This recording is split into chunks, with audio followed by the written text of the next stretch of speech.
E aí, pessoal, a gente vai reagir a um vídeo do canal Pauta Militar. Os créditos estão aqui na descrição. É um vídeo sobre o medinho em que o Maduro está atualmente de perder tudo aquilo que o regime comuna proporcionou a ele. Muita comida, haja vista que ele é bem acima do peso, e muita destruição para a Venezuela. A Venezuela, outrora uma das nações mais prósperas da América Latina, Eu acho até que foi a mais próspera da América Latina. enfrenta uma grave crise econômica, política e social que já se arrasta por mais de uma década. O país, que possui uma das maiores reservas de petróleo do mundo, viu sua economia colapsar devido a uma combinação de má gestão governamental. Vocês acreditam que esses dias um comuna me disse o seguinte: não, tudo que a gente precisa é que o Estado exista e ele mande nos preços dos produtos das empresas, e aí a gente vai viver o paraíso. Ora, é exatamente esse raciocínio que fez a Venezuela ir rio abaixo, fez o genocídio soviético, cubano, etc. As pessoas não percebem porque são burras e não estudaram economia, mas o preço de uma, o preço de uma mercadoria contém mais informações do que o cérebro humano consegue entender. É por isso que existe oferta e demanda. É por isso que a única economia funcional é a economia de mercados, tá? Corrupção e sanções internacionais. No centro desse caos está Nicolás Maduro, sucessor de Hugo Chávez. Maduro consolidou seu poder através de eleições contestadas e estratégias para neutralizar a oposição. Sua administração enfrenta acusações de violações de direitos humanos, repressão política e manipulação eleitoral. É, pessoal, sempre que um comuna fala igualdade, diversidade, ele tá querendo dizer poder infinito para si próprio e que todos à volta se ralhem, tá? Essa é a real. Por outro lado, a oposição, liderada atualmente por Edmundo Gonzalez, busca mudar esse cenário.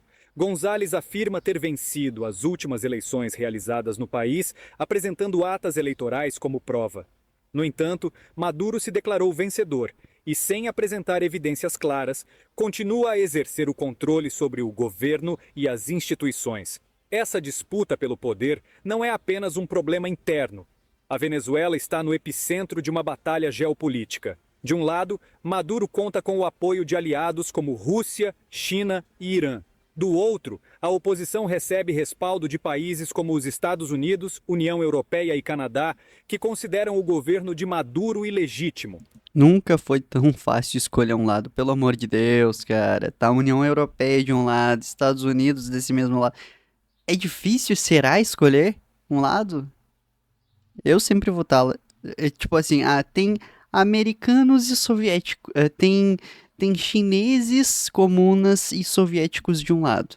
Tem americanos e democratas de outro. Pra qual será que é o lado que eu vou ir? Eu vou ir pro lado da liberdade sempre, sempre, sempre. Nunca pro lado da escravidão. Além disso, o impacto da crise vai muito além das fronteiras venezuelanas. Mais de 7 milhões de venezuelanos foram forçados a emigrar, buscando melhores condições de vida em outros países. Esse êxodo em massa pressionou os sistemas de imigração de diversas nações, incluindo os Estados Unidos e países vizinhos como Colômbia e Brasil. A situação na Venezuela é, portanto, um verdadeiro barril de pólvora, com implicações que vão desde o aumento da instabilidade na região até tensões geopolíticas entre grandes potências. O dia 10 de janeiro, marcado para a posse de Nicolás Maduro, é apenas mais um capítulo dessa longa e turbulenta história. O dia 10 de janeiro é visto como um divisor de águas na política venezuelana. É nessa data que Nicolás Maduro, com base nos resultados eleitorais que ele próprio proclamou, pretende tomar posse para mais um mandato presidencial.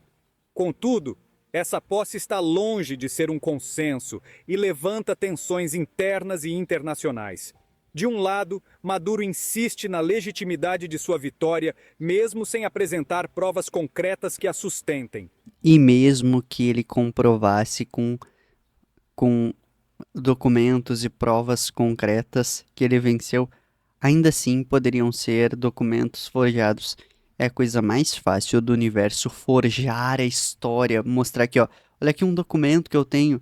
Bom, vejam a história do serviço de desinformação da Tchecoslováquia.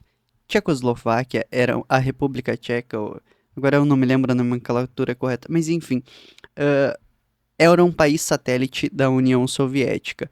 A KGB usava esses países para espionar os países mais fracos, como por exemplo o Brasil. Enfim, o serviço tcheco, realizado pela KGB no Brasil, criou aquela informação de que o golpe de 64 era financiado pelos Estados Unidos. Hoje já tem até livro do cara que organizou e arquitetou toda essa desinformação. E ele mostra quais documentos ele forjou. Então é muito fácil forjar a história, mentir, entendeu? Do outro, Edmundo Gonzalez, líder da oposição, reivindica ter sido o verdadeiro vencedor das eleições. Gonzalez conta com o apoio de setores da oposição e de parte da comunidade internacional, incluindo os Estados Unidos, que reconhecem sua vitória como legítima. Essa disputa torna a data especialmente sensível. Para Maduro, a posse não é apenas um ato simbólico, mas uma demonstração de poder e controle. Para a oposição, liderada por Gonzalez, o objetivo é impedir que Maduro consolide ainda mais seu domínio, denunciando ao mundo as irregularidades do processo eleitoral. Internamente, a oposição enfrenta desafios enormes. Mesmo com alegações de fraude eleitoral, ela não possui meios práticos para evitar que Maduro tome posse. A mobilização popular, que já foi um fator importante em outras crises, enfraqueceu devido à repressão estatal e ao cansaço da população diante de anos de instabilidade. Enquanto isso, a posse de Maduro acontece em um contexto de isolamento crescente. Muitos países optaram por não enviar representantes, sinalizando sua rejeição ao resultado das eleições. No entanto, algumas nações, como México e Colômbia, surpreenderam ao anunciar que enviarão delegações, um movimento visto como uma tentativa de reaproximação com o regime chavista. Os Estados Unidos, que no dia 20 de janeiro estará sob a administração do governo Trump, mantém uma linha dura contra Maduro. Washington já impôs uma série de sanções contra altos membros do regime chavista, incluindo Diosdado Cabello, um dos principais aliados de Maduro. A mensagem é clara: os Estados Unidos não reconhecem a legitimidade de Maduro e pressionam por mudanças estruturais na Venezuela. No entanto, outros países têm adotado abordagens diferentes. México e Colômbia, que anteriormente se posicionaram de forma crítica ao regime chavista, anunciaram que enviarão representantes à posse de Maduro. Esse movimento é interpretado como uma tentativa de reaproximação pragmática, buscando diálogo e estabilidade na região, mesmo que isso signifique endossar tacitamente a continuidade de Maduro no poder. A União Europeia, que anteriormente reconheceu o opositor Juan Guaidó como presidente legítimo, está dividida.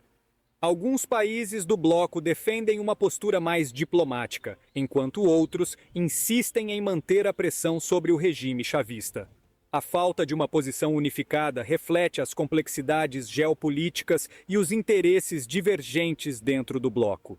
Entretanto, potências como Rússia, China e Irã continuam a apoiar Maduro, não apenas como aliados estratégicos, mas também como uma forma de desafiar a hegemonia dos Estados Unidos na região. Oh, meu Deus, um monte de ditador se juntou para ajudar um ditador. Oh, nunca aconteceu na história. Oh, meu Deus. É, pessoal, esses dias eu vi um cara dizendo, não, o MBL é um monte de nazista que compactua com o nazismo. Eu não gosto do MBL, tá? Só pra deixar muito claro. Só que o mano tinha literalmente uma estátua do Stalin em cima da mesa.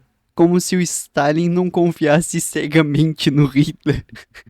O sujeito mais patético que confiou que a Alemanha não iria invadir a Rússia foi o Stalin.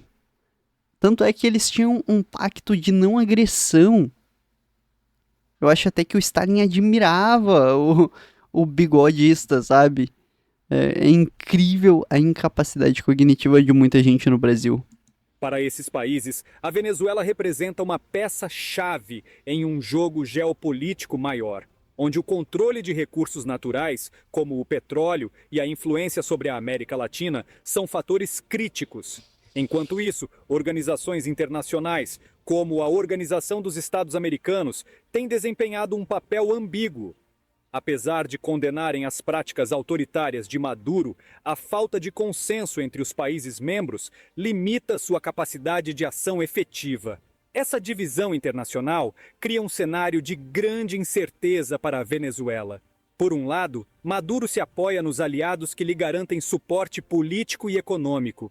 Por outro, enfrenta uma oposição internacional que, embora fragmentada, continua pressionando por mudanças. Dentro da Venezuela, o equilíbrio de poder é sustentado por três pilares principais: Nicolás Maduro, a oposição liderada por Edmundo González e Maria Corina Machado e as Forças Armadas Bolivarianas, que desempenham um papel crucial na manutenção ou na contestação do regime. Nicolás Maduro, apesar de enfrentar ampla rejeição popular e internacional, consolidou seu poder ao longo dos anos por meio de um aparato de repressão e controle. Ele implementou expurgos dentro das Forças Armadas para eliminar dissidências, mantendo os altos escalões leais ao regime por meio de privilégios econômicos e políticos. É muito simples. Um sujeito que quer criar uma ditadura, e aqui não se espantem se vocês notarem semelhanças com certos países que não irei mencionar, mas é muito simples. Um sujeito que quer criar uma ditadura só precisa ter as pessoas do judiciário, as pessoas que fazem a lei, na sua mão, e os militares na sua mão. Se ele pode criar a lei, e ele pode colocar o exército atrás de quem não respeita as leis dele, pronto, o que mais ele precisa? Ele não precisa de apoio popular. Ele pode simplesmente passar uma lei que diz que todo mundo que não concorda com ele é fascista de extrema direita, que é o vocabulário que o Maduro usa, né? E aí coloca o exército atrás, porque o exército tem que respeitar a lei. É a coisa mais simples do mundo de entender isso. Uma vez que o sistema judiciário de um país está aparelhado, se na corte mais importante tem um escritório de advocacia do presidente, já era. Muitos desses oficiais são beneficiados com acesso a negócios lucrativos no setor de petróleo, mineração e até contrabando, garantindo uma base de apoio sólida entre os líderes militares. Por outro lado, a oposição, agora representada por Edmundo González e Maria Corina Machado, enfrenta desafios monumentais. Embora González tenha apresentado provas de sua vitória nas eleições, a oposição carece de ferramentas práticas para transformar esse resultado em poder efetivo. A repressão contra líderes opositores e a falta de mobilização popular são obstáculos significativos. Pessoal, pra mim, o Edmundo Gonzalez, a Marina, são heróis. Poxa, velho, lidar com gente corrupta, gente quadrilheira, gente mal, gente comuna assim, ó, da pior espécie, exige um estômago, exige uma coragem, porque assim, qualquer um que se oponha aos comuna pode aparecer morto amanhã. Isso aqui é feito heróico. 99% das pessoas da Venezuela não tem coragem de se levantar. No Brasil já não tem 10% de pessoas que tem coragem de se levantar contra o sistema. Na Venezuela ainda piorou, porque a agressão está mais escancarada, ainda escalou mais. Isso aqui eu acho feito heróico, sabe? Se posicionar contra o mal, mesmo que custe a vida. São obstáculos significativos. Além disso, a população, exausta após anos de crise e repressão, não demonstra o mesmo nível de engajamento que foi observado em momentos críticos do passado.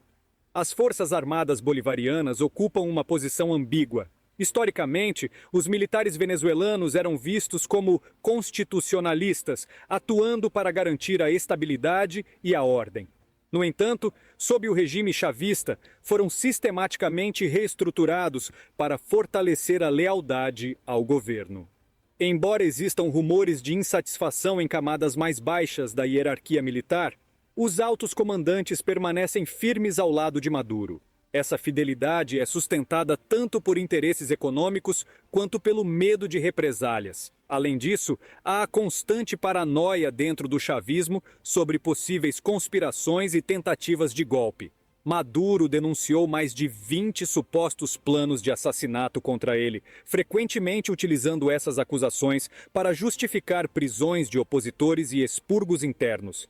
Essas ações aumentam o controle sobre as instituições do Estado, mas também aprofundam o isolamento do regime. Apesar do domínio de Maduro, existe o temor de que uma parte das Forças Armadas possa se convencer de que tem o dever de restaurar a democracia no país. No entanto, qualquer tentativa desse tipo enfrentaria severa repressão e poderia desencadear uma escalada de violência. Internamente, a dinâmica política continua altamente volátil, com Maduro se agarrando ao poder, a oposição tentando encontrar maneiras de se organizar e as Forças Armadas atuando como um órgão de repressão. Muitos também sonham com uma intervenção de Erik Prince, fundador da empresa mercenária Blackwater. Mas invocar uma intervenção estrangeira ou mercenária é um convite para mergulhar o país na ingovernabilidade e no confronto, além de agravar a migração massiva, coisa que nem os Estados Unidos nem os países vizinhos querem. Pessoal, quanto à Venezuela, já não tem mais muito o que se fazer. O sujeito que toma as rédeas da criação das leis e do exército meio que tem poder infinito na terra, no território em que ele domina. Agora fica um apelo aqui aos brasileiros. Por favor, cada vez que vocês virem um comuna, não deem confiança para ele. Não importa o quão carismático ele seja, não importa o quanto ele fale que vai te dar picanha e cerveja e dinheiro, não ceda. Porque eles vão falar qualquer coisa para chegar ao poder. E chegando ao poder, eles destroem a nação e demora 70 anos para reconstruir. Demorou mais ou menos isso para reconstruir a Romênia. Tu quer que o Brasil leve 70 anos só para chegar no patamar de normal? Não, né? Então não confie em comunas. O PEC Elite é a união de diversos treinamentos com um único propósito: fazer o teu retorno ser assustador. Tu foi visto como bobo e zombado no passado? Não tem problema. Simplesmente aprenda a criar estratégias, cultivar uma mentalidade de riqueza e se tornar poderoso.